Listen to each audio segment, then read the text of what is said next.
Welcome, Mr. Mbokane.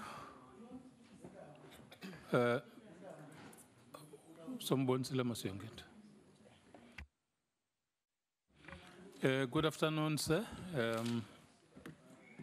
Welcome to the panel. And in 3 minutes, tell us about yourself so that we know whom we are talking to. Thank you very much. 3 minutes. Thank you, Chair. Quickly, my name is Nkosana Mbokane, and may I, while I can, congratulate the Honorable Dr. Dlozi for his achievement, for his PhD, and may I share the pain of the families of the people that lost lives in Kusasa Letu. I call myself a township guy who grew up from the dusty streets of Katlehong. I am currently a board or a non-executive member of a board called Agricultural Produce Agents Council. It's part of the Department of State and Department of Agriculture, Fisheries and Forestry. I accepted the nomination with the hope to serve the people of South Africa with excellence and to subject my work to the Constitution of the Republic, the Broadcasting Act, the ICASA Act, the PFMA Act, and be guided by Parliament that plays an oversight role over the board. My good command of the PFMA Act will assist in ensuring that we comply with the Treasury regulations as guided by Section 49 to 51 of the PFMA Act that talks about the accounting authorities. Critical of all is my knowledge of compliance, corporate governance, risk management, and IT, which is what I believe is required for the SABC to be more efficient and effective in its business. SABC is a public broadcaster that must be managed for the public interest. If I have to choose a side, I will choose the Constitution, the Broadcasting Act, and the SABC. I hold an MBA with a distinction in corporate strategy and various other qualifications in project management and IT, a few certificates in public sector governance, strategic planning, labor relations, and all this is supported by local and international executive experience that I got as a senior manager, 10 years of it in the public sector. I'm currently the CEO of TechnoChange Solutions, the company I hold control interest in. The SABC requires highly qualified men and women of integrity who are dedicated, independent, and understands the role of the SABC as envisaged in the Constitution and as guided by the Section 8 of the Broadcasting Act, which indicates the objectives of the SABC. I believe my understanding of the PFMA, in particular the guide for accounting officers relating to financial management, planning, medium-term expenditure framework, and as well as the NDP, especially Chapter 4, page 189 to 196, that deals with how ICT and broadcasting could be used to improve service delivery and bring faster services to the poor. And with that, Chapter 9 of the NDP, that talks about improving education, training in the country. Those skills could come in handy. I think I can stop there for now, Chair. Thank you. Thank you very much. I was about to say that. Anything to disclose? As you know, the Broadcasting Act refers to the disclosure of conflict of interest. Are you able to tell us anything if it's there? Nothing to the best of my knowledge, Chair.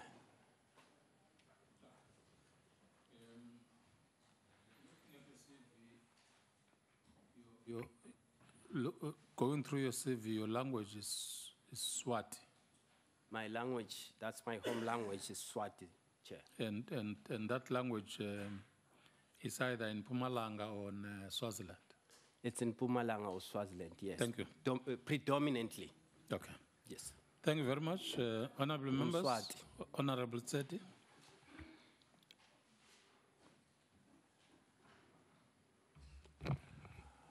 Afternoon, Mr. Mbokane. Afternoon, Honorable Tseti.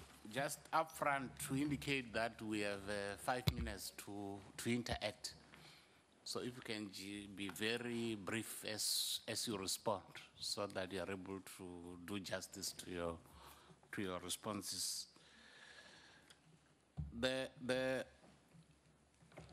I'm sure you are aware that the SABC board is constituted by executive directors as well, beside the non-executive directors.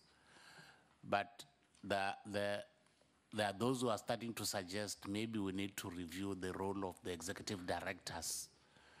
I'm not sure whether it's a wise move to take. What is your view on that particular issue?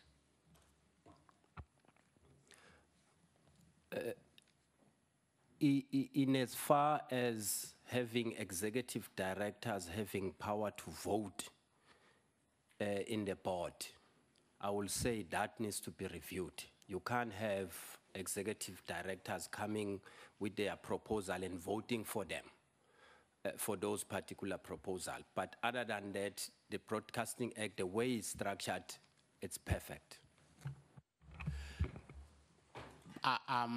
The SABC has got television and the radio part.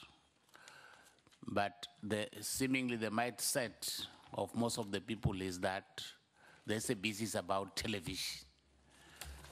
What is it that how can you approach that particular matter just to change people's mindset around this particular understanding that it's not only TV, there is this other vision? Thank you, Honorable Member. In fact, SABC has got more radio stations than TV. There's only 5 channels. My view is that we need to increase education around the role of the radios, especially. I listen to a lot of radio stations in SABC, and they've got very, very interesting programs. And it's also the accessibilities of those radio stations.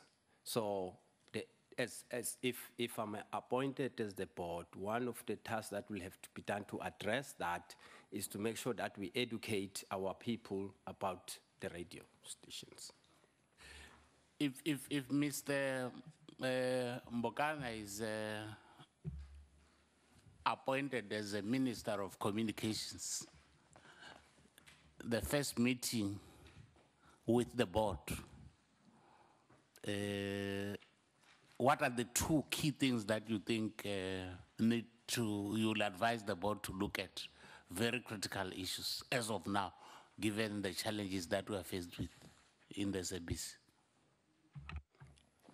You can't run an organization without money.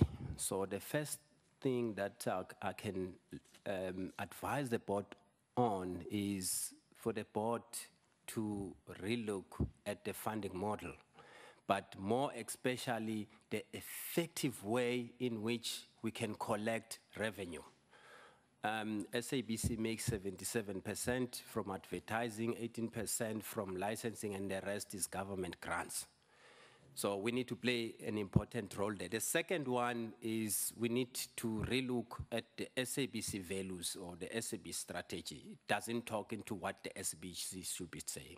But then that funding model is also affected by the unfunded mandates of the SABC.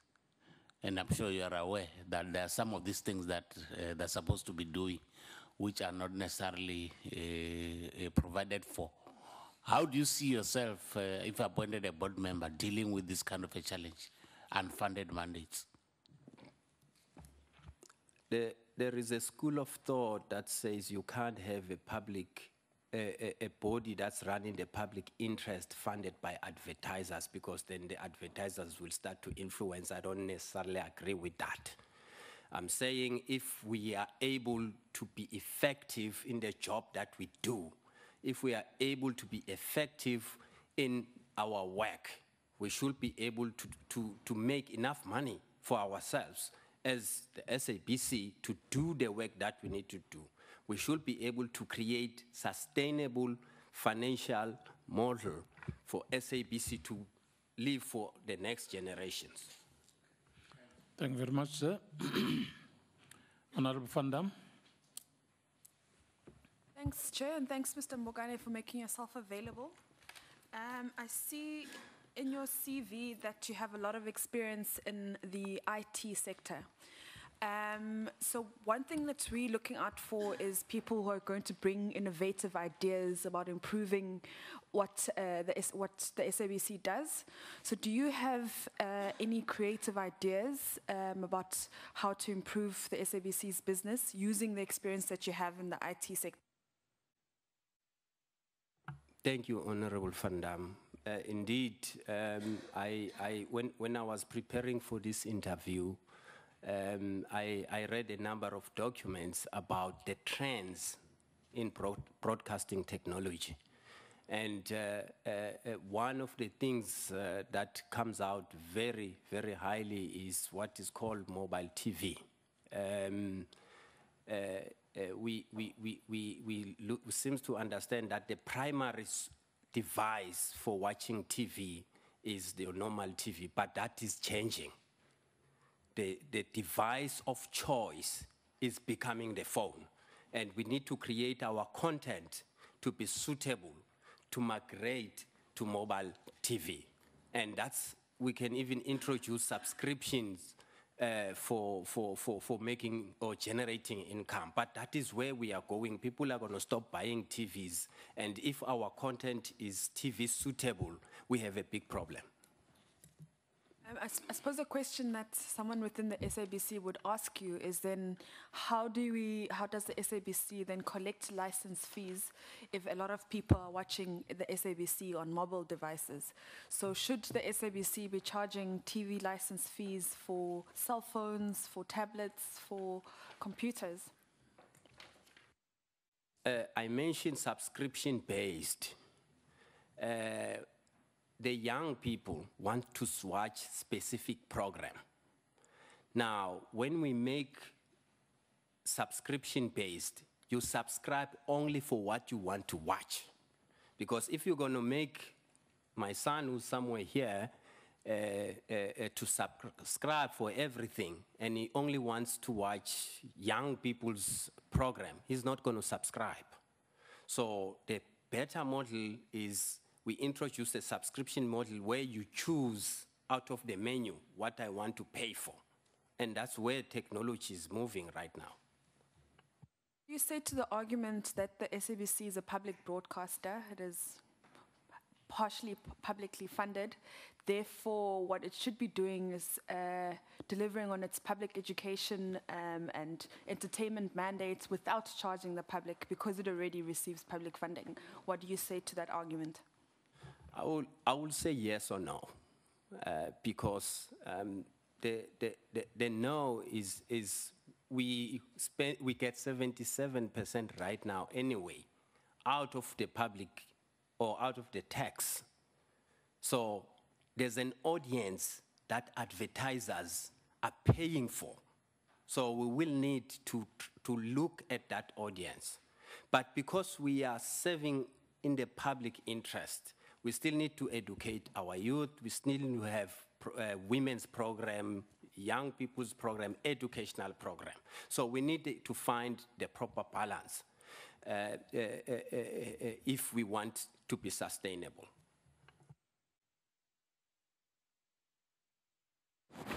Okay, thanks. Honorable Davis.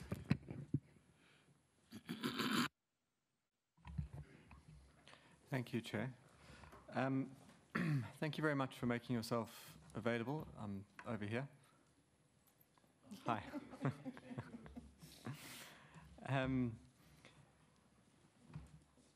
There was an article on the website ANC Today on the 20th of July, so last month, on the mining charter, which was written by yourself, I believe. Can you just tell us why you wrote that article for the ANC's website?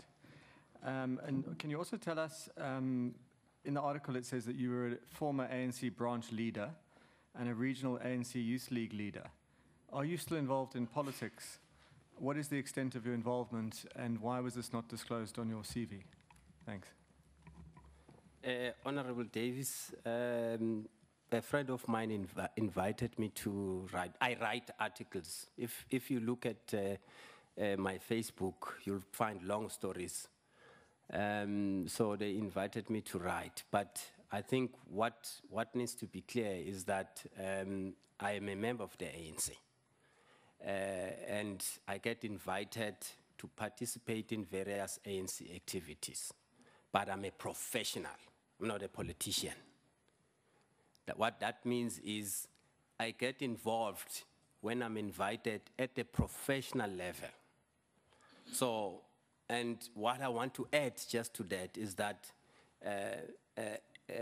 me being here will not change me being a member of the ANC. But what will happen is I will make people proud of members of the ANC if I'm nominated here because of my professionalism. Thank you. There is a perception that the SABC over the last 10 years or so has been too close to the governing party, and many of the candidates here have expressed the view that the ANC is more of a state broadcaster than a public broadcaster. Don't you think you yourself, having links to the ANC and being an ANC member, would cement the perception that the SABC is indeed a mouthpiece of the governing party? Absolutely no. If I'm appointed to the member, that's why I made the separation to say I'm the member of the ANC, but I'm a professional. And what professionalism means, it means when you serve in the public interest, you serve the Constitution. And that's what I made it clear when I started, that if I'm appointed, I'll be serving on the Constitution, I'll be serving in compliance with the Broadcasting Act. Because I will not be serving a party, I'll be serving the public.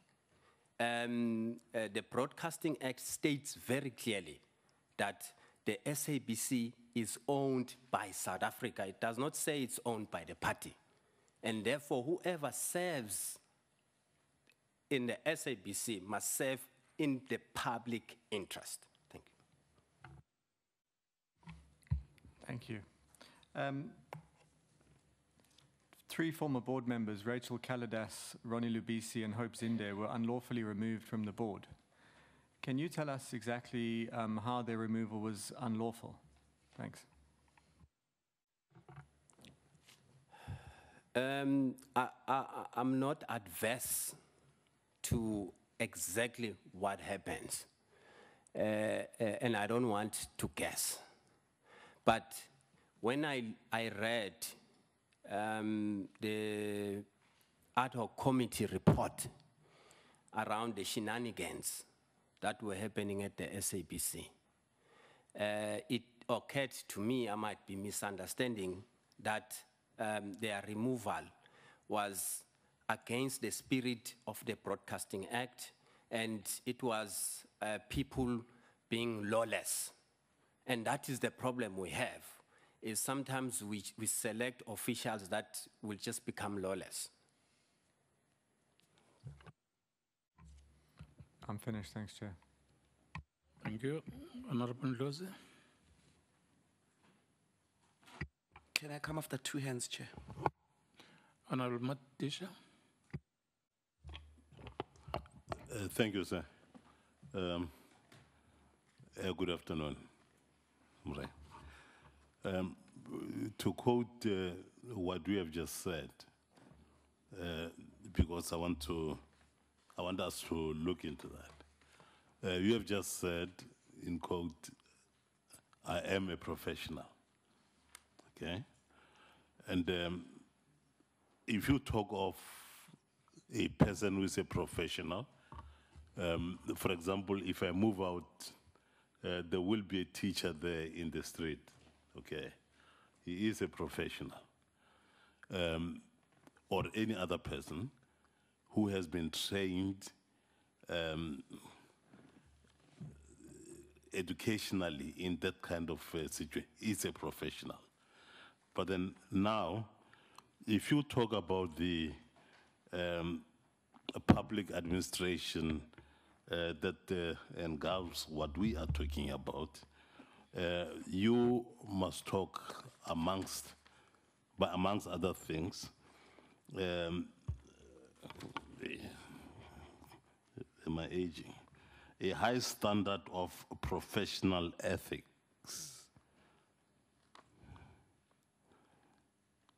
which must be promoted. Do you have that capacity? Secondly, we talk about efficient, economic, and effective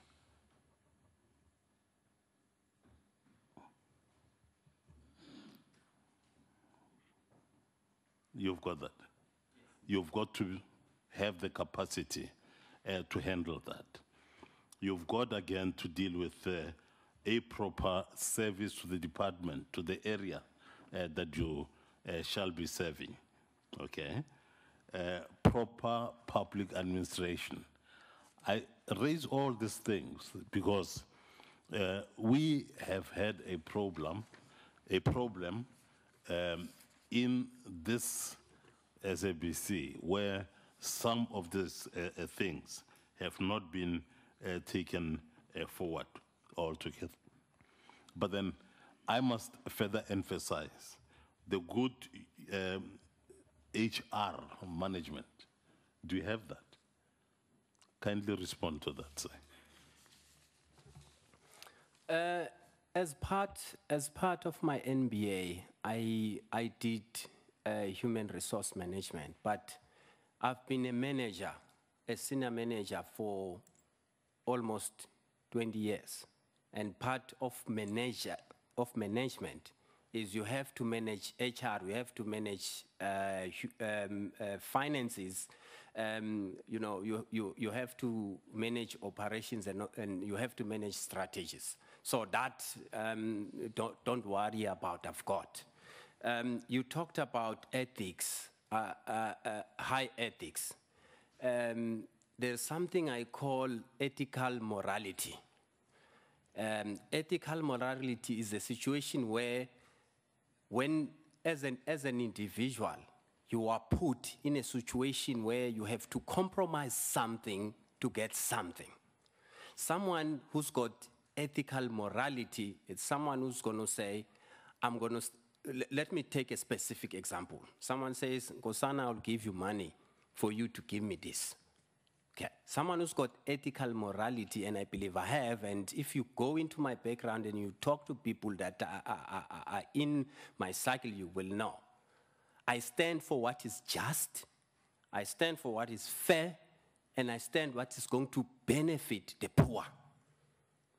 Anything else, no one can convince me to do it. And then the issue of efficiency is economics and effectiveness. I hate incompetence. So competence means when you do something, you must be effective and you must be efficient. Thank you. Okay, thanks. I've gone through, you know, you are in this thing. What you have sent to us line by line. Now, tell me, we have a problem, and that is why we want you to come in, all right, into the board. Will you be able to deal with this kind of problems, including, yes, I hear you indicate that the issue of management, you are able to do that and so on. But then there's a great deal of corruption. although some of the people have, this knowledge about economics, etc., they use that kind of knowledge to steal more. And that's exactly what has been happening at SABC. And then, so the issue of corruption, for example, mismanagement, not following proper routes that have got to be followed when we deal with that which has got to be dealt with. But then, in line again, lastly, with the issue that was raised by one of our colleagues here,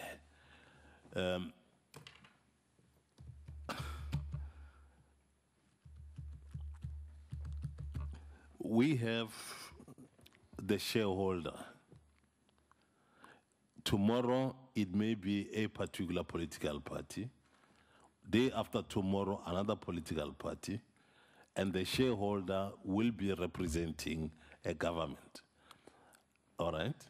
Now, what are you going to do in that instance? Are you not going to move with that particular party, etc.? Are you going to be fair? Are you going to be neutral? Will you know what you're supposed to do?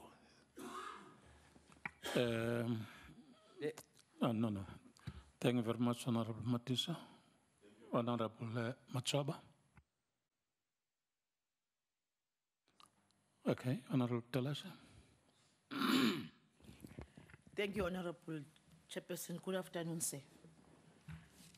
If I may, noting the fact that we are embarking on this process because of some difficulties that were experienced by the SABC board, what is that is different that you, except for the skills that you have noted, accepted, what is this that we can bring to the SABC board that can make different SABC to be what it is supposed to be?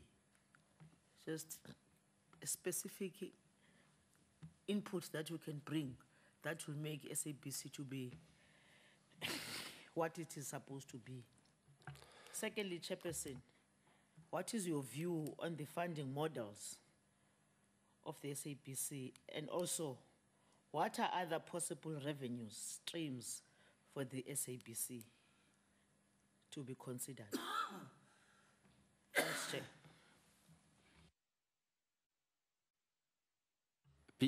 You'll have to note, we didn't respond to Honorable Matisha because he went beyond 6 minutes. If you can note that question, so that you come back to it later when there is a space. Okay. But we can attend to Tolasha's questions. No, I definitely would like to respond to that. I've got a good answer. Thank you, Honorable Tulashe. Besides being an IT guy, I'm a compliance guy. And when you are in compliance, everything that you do, the first question you ask is, are we compliant to this specific act? And my job, or what I will bring to the SABC, is because I've been part of boards. Sometimes we go to board meetings and we've got stacks and stacks of papers, and the executive are putting pressure on you to sign this or sign that. And we forget sometimes to look at the statute and to look at the law. So when we do things, what I'm bringing is, I'm going to be there and I'm going to be saying, colleagues, are we compliant? Are we complying to the Broadcasting Act? Are we complying to the Constitution? Are we complying to ICASA and all those acts? Because if we don't, then we are going back to where the SABC board, was going, or was, where there was lawlessness. So that's what I'm bringing. I'm bringing that, but also I'm bringing my IT knowledge, technology, innovation, so that we can, going back to your funding model, we can come up with innovative ways of bringing in income to the SABC. As far as the funding model is concerned, for now, we need to stabilize the ship. And in the long term, we need to look at the funding model, especially the 77-18 We need to see how we can do that better.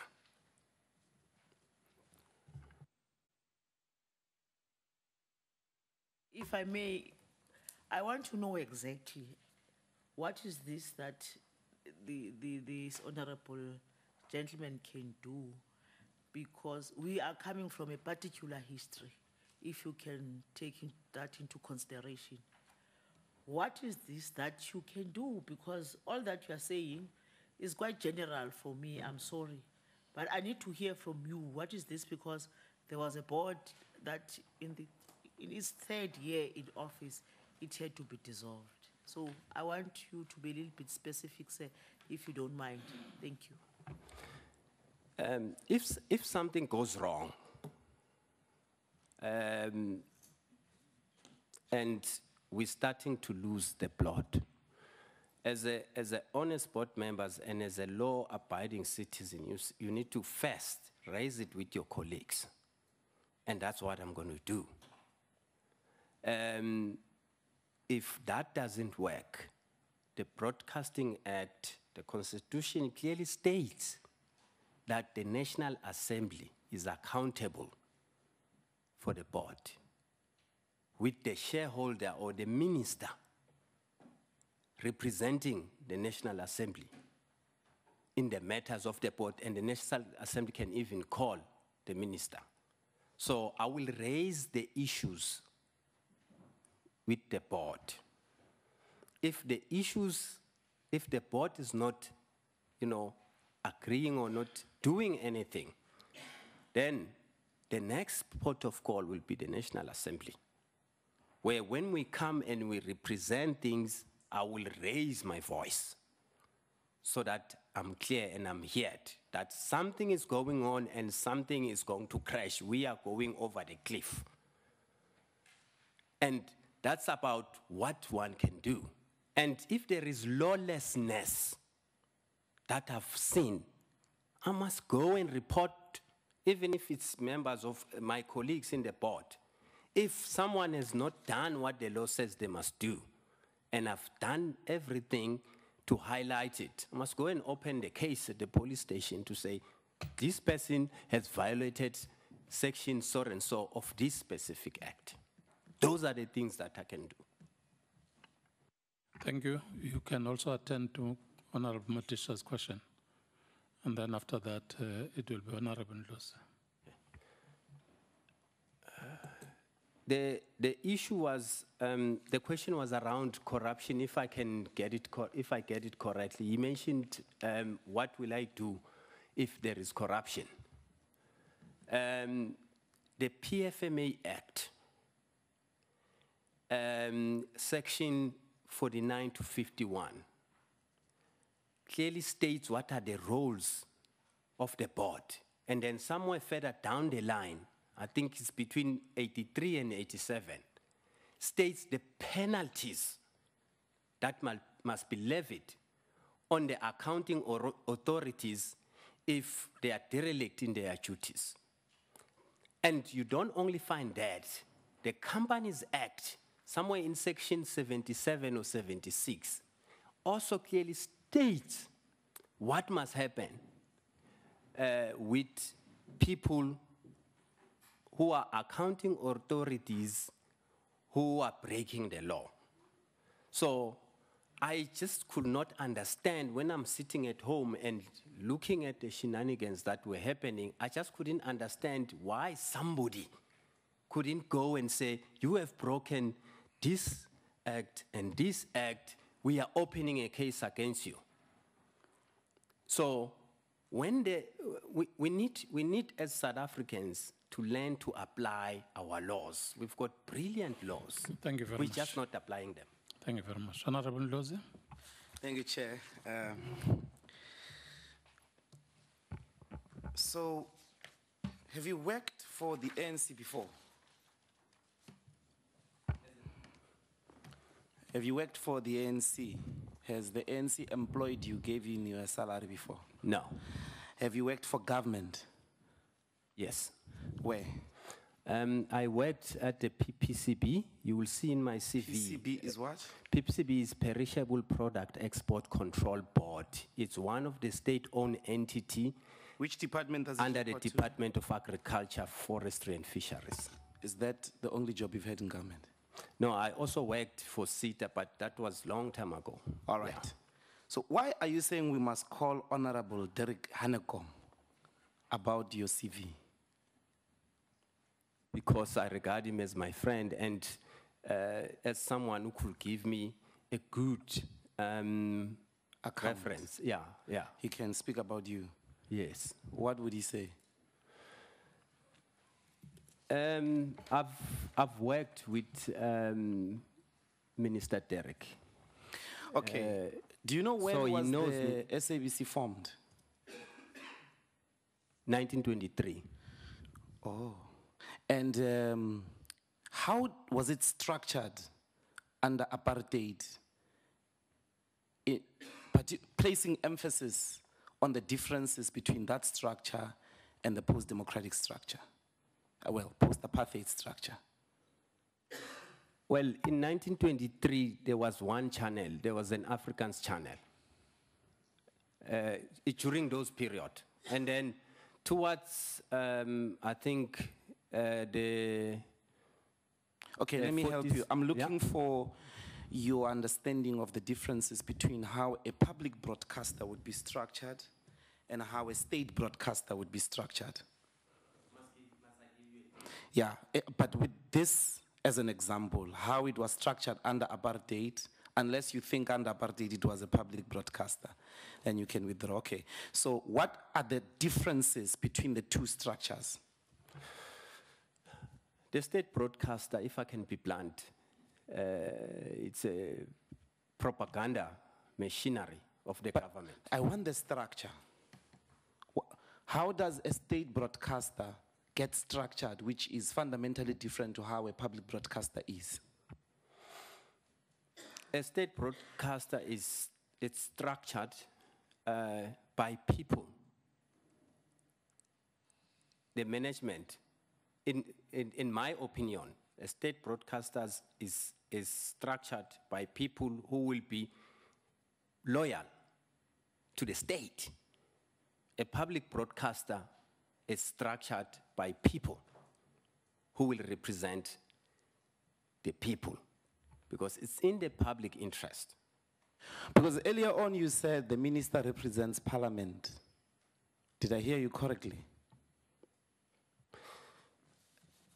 You might have heard me Is that what you think, that the minister represents parliament in the, as a shareholder? Let me clarify what I meant. Okay. Okay. Section 91(2) of the Constitution says members of the cabinet are accountable collectively and individually to Parliament. That is what I was trying to say. For the exercise of their powers and the performance of their function. That's what I was trying to refer when I said the minister represents Parliament. DTT, what are the benefits of DTT, and what is really the danger posed by the fact that we haven't implemented it? It's DTT. It's got lovely benefits. You get beautiful picture. You get better streaming, you get better sound. If we move to DTT, SABC could increase its channel by, it allows 2 to 18 new channels on the same type of network. That's just some of the exciting benefits of DTT. But now, the disadvantage is that we as South Africa, we've not gone there, and we are remaining behind because there are cases. What is the danger of the whole world doing DTT and us remaining on analog? What is the danger posed by that? as a technology guy. Yeah. And, We, and your time is up. You can respond to that question. okay. Yeah. Can I answer the last? Yeah. Okay. We're living in a global world. And our competitiveness as a country depends on us being global and being ahead of the rest of the world with technology. So if we are not, we lose our competitive advantage. Thank you very much. Honorable Kungbela. Can you repeat the disadvantage of being behind in more clear points? Okay. It's just that we lose an opportunity to be being ahead. Can you come with real technical... Let me be specific. Part of the people that advertise are global organizations, for example. Okay. Now, if we are behind, and there are, Kenya, for example, they've moved to DTT. They provide better content, they provide better sound, they provide better streaming. Talk about the disadvantage of a country that is behind. Kenya is not behind. What happens if you are behind? You lose competitive advantage. Explain in clear terms what makes you to lose it. In technology, okay, when new technology comes into the market, okay, I'm going to use a simple example. Okay, they introduce a new computer that's got 20 gigabyte of speed, very fast, means you can be more efficient. Okay, then you've got South Africa. This side is using a computer that's like maybe 20 meg of RAM, very slow. Now, from the practical point of view, the guy that has got the new computer, it works very fast, works very efficiently. Maybe there's more space, so he saves more information. You, on the other hand, very slow. There's a queue of 50,000 people waiting for government service. The computer is keep on spinning the hourglass or whatever. That's as a practical example. So those are, when I say competitive, the disadvantages of not being integrated with the world that is ahead of you through the decisions. The disadvantage of? Of not being integrated with them, those who are ahead. We are a global community. So if no country is an island, so as a country, you have to be integrated. In fact, if you look at South Africa... That was not my question anyway. Do you know, I guess you've got an experience with the SABC. You've got your own experience. In your experience, there's part of it that makes you to want to be a member of the board. Tell me about that one which motivates you to become a member of the board. One of two cited issues, and what do you want to do about them if you become a member? Okay. If I can use the Afrikaans term, I got heart full of complaining. And I thought that as a South African, maybe I must raise my hand so that I can do something. And in your time to tell me what is it that makes you, in specific terms? In specific terms? Yes, there must be a specific... I think I'm capable. I've got the right qualification. I've got the right attitude. I've got the right... For what? To take the board and to actively act in the board to create an SABC that is what we as South Africans want. You know what worries me, okay, Mr. Mbokane? I thought you were going to say to me, this is the experience I have with the board. These are the bad elements. These are the elements that make me to want to be a member of the board. This is what I want to do about them. In specific terms, remember you were warned before that you are very general, and I'm trying to take you out of that space. When you say, I want to be a member of the board of SABC because there is a problem, tell us what that problem is and what you want to do about it. You can be heartful, but you talk about it after the interview. Okay. Let me tell you. I mentioned lawlessness. Okay. Lawlessness finds expression when we fail to comply. When we fail to comply.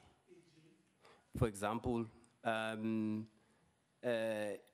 appointment of executive. One person appoint executive without the approval of the board. Okay, that is lawlessness. The executive was appointed without the approval of the board in SABC.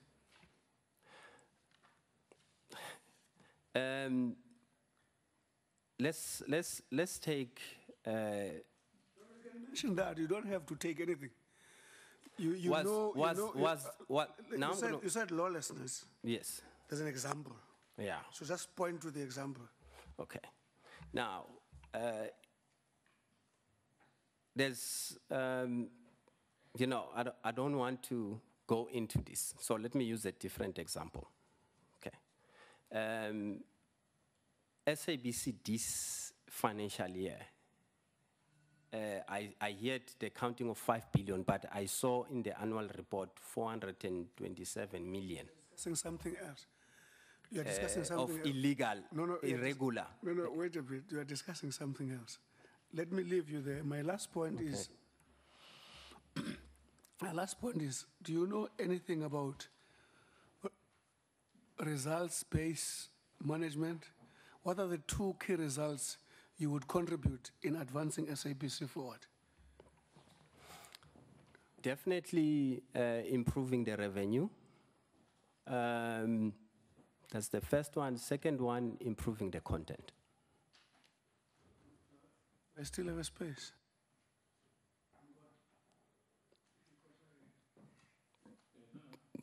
You wanted to have another question? We have half a minute. Thank you. Can you tell me about the broadcasting system in South Africa? SABC broadcasting system and its elements. Just tell me one element and what do you think about the performance of that element?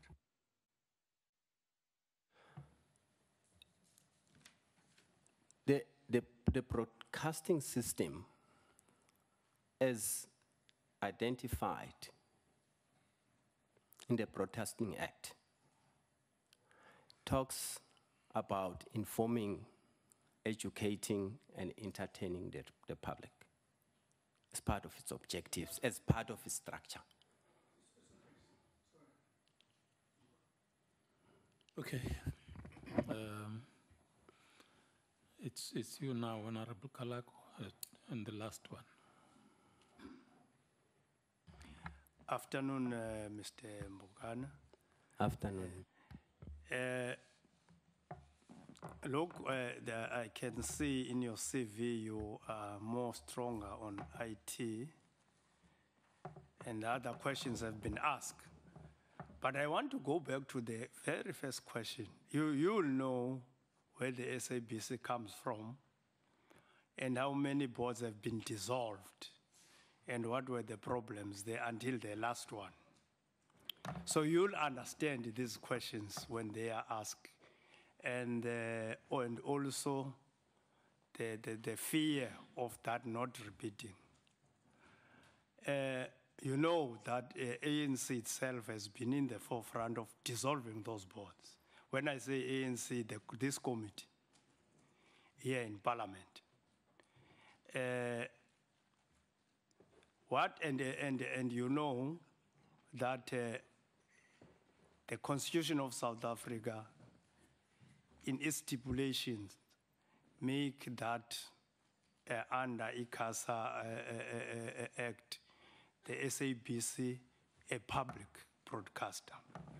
Now, why are you asking these questions? Because we want people there of integrity, want people who are not any closer to any corruption, people who are independent, irrespective of your belonging to any party. Now my question is, branch of the ANC, former youth league, working in government, nothing wrong with that. Even that question of why do you give us your why should we call Derek? Nothing wrong with that, because when we verify your CV, we say references. You can't just give references, your address and a name. Look, if we put you there, will you not take ANC factional problems to the SABC? That's the first question. Secondly, if you put there, will not want to drag SABC towards being a broadcaster that allows your party to interfere? Because that's a fear which is out there from South Africans. You'll have to convince us on that. You'll have, so that if whatever happens, if it happens, you'll be appointed to that board. Will you not commit those grave errors? So, to us, that is important. Because the board, the other board would dissolve them. The other one was, it have people, executive and board, who say, no, we're not going to do that, we're going to Pretoria. Or we're not going to do that, we're going to Lutuli House. Who are you? Even to us here in the committee. So just put us at ease around that.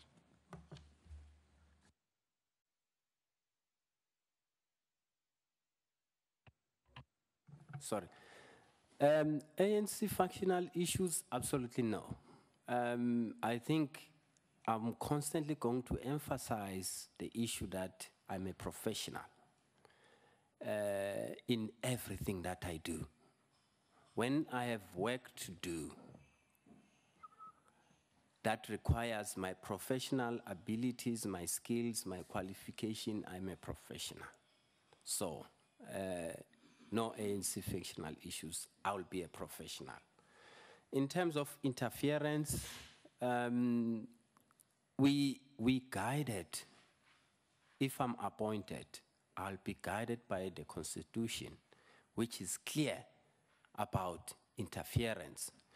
In section 181, it talks about interference of politicians in state entities. So I'll be guided by that. I'll be guided by the Broadcasting Act that talks about independence, journalistic independence and programming independence. That will be my point of reference. Thank you.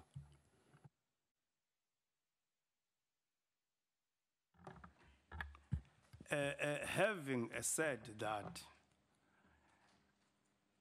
did you, because you have been following what is happening in the SABC in particular, and I'm sure of late you have actually seen some of the developments. Do you, if I want to get your respect of Chapter 9 institutions, because those have been problems. If there are findings against the board from one of the Chapter 9 institutions, especially public protector, and is tabled, because those things are tabled to you as a board to actually implement, what will be your attitude? Act immediately. If there is a public protector report or there is a report that talks about crime or anything, act decisively. Thank you, Chair. Yeah, that's all from this side. But from me, Mr. Mbokane, The ad hoc committee pointed to failures of the Portfolio Committee on Communication doing proper oversight on SABC. I don't know if you've gone through that. Do you agree with that? I just want your critique in terms of how we perform of our oversight, particularly on SABC before the dissolution of the board. In terms of what is recorded and I've seen, I actually agree. The last one will be, and I call for your critique on how we perform our oversight, more than just agreeing with the ad hoc committee report. I've spoken with some of the former board members, and I've listened to some of the former board members. And what seemed to have been of concern was the slow response of the committee towards some of these things. When, in terms of my knowledge, I think there's been 2 boards now that have been dissolved. When a same mistake happens twice, in my opinion, it talks into due diligence on the people involved to say, the first board was dissolved. The second one is dissolved. The question that I was going to ask at the end was, besides hiring the best people, because sometimes the best people can also be corrupted, what is it that the board is doing to say enough is enough, to put structures in place, including changing the act if it has to make sure that never again such things happen? I wondered that because by end of September or beginning of October, there will be a new board. It will be better for the committee to learn from the mistakes. I wanted your contribution on that, and I think even if it's not elaborate, you did respond. You said Kenya benefited from digital migration. Is one of the countries who benefited. Can you elaborate on that so that as we try to meet the deadline of 2018 as South Africa, we learn from that best practice? What are these issues that you can point as benefits of Kenyan government or Kenya as a country? Kenya is it's a rural country like South Africa. And based on the engagement I had with the Kenyans in the IT circle, they had struggled before they migrated to expand radios and to expand some of the TV to the far, far end of the rural areas. And when they migrated, from what they indicated to me, they were able to easily expand channels and radios, especially educational channels, youth programs, educational programs, and development programs to the rural areas. So we are losing out on that. And as a public broadcaster, those are some of the things we can focus on for the DTT. And that's where I realize how important it is, and that's why I'm passionate about it. Okay. When we appoint the board in SABC, you have mentioned some of the issues for a board that is not manipulated politically. I think you did raise that. And I think it will be important for you as, if you're successful, as to what are these things that you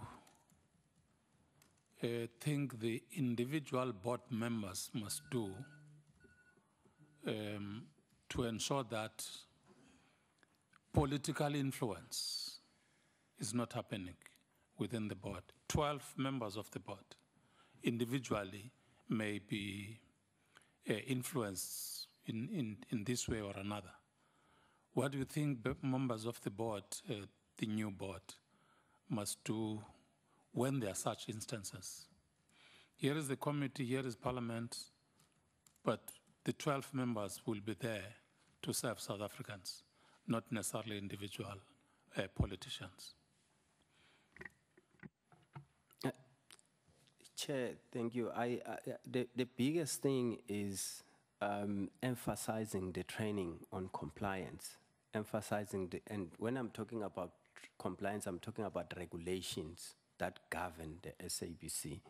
The Constitution, which also does a lot of good guidance, the PFMA Act, which around financial matters guide board members. And some of the people that will be coming in here are people who have never worked in the public sector, so they don't know when you tell them about the PFMA Act, what you're talking about. So the emphasis must be on, when we do orientation, we must emphasize on the importance of compliance, on the importance of understanding the regulation in relation to what we are doing as the board. Thank you very much. Siyabonga Baba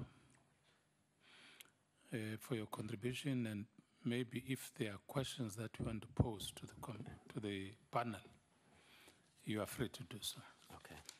And if there is something that you want to raise, come again? And if there are issues that you want to raise with us, you are free to do so. 1 minute. Okay. It's not a question, it's just something I wanted to talk to.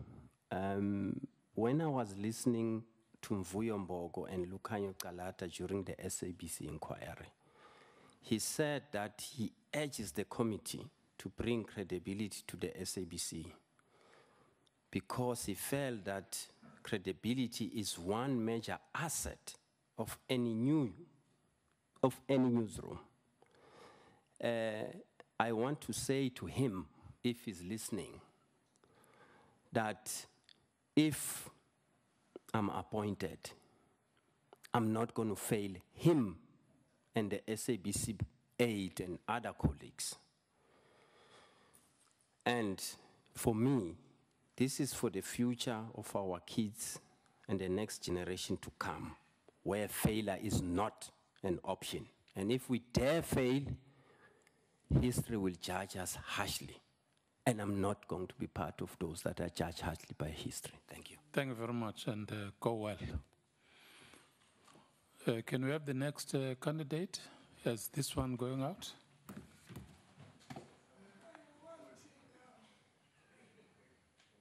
Oh yes, there is tea. Members, you can grab quickly whilst we are still organizing ourselves.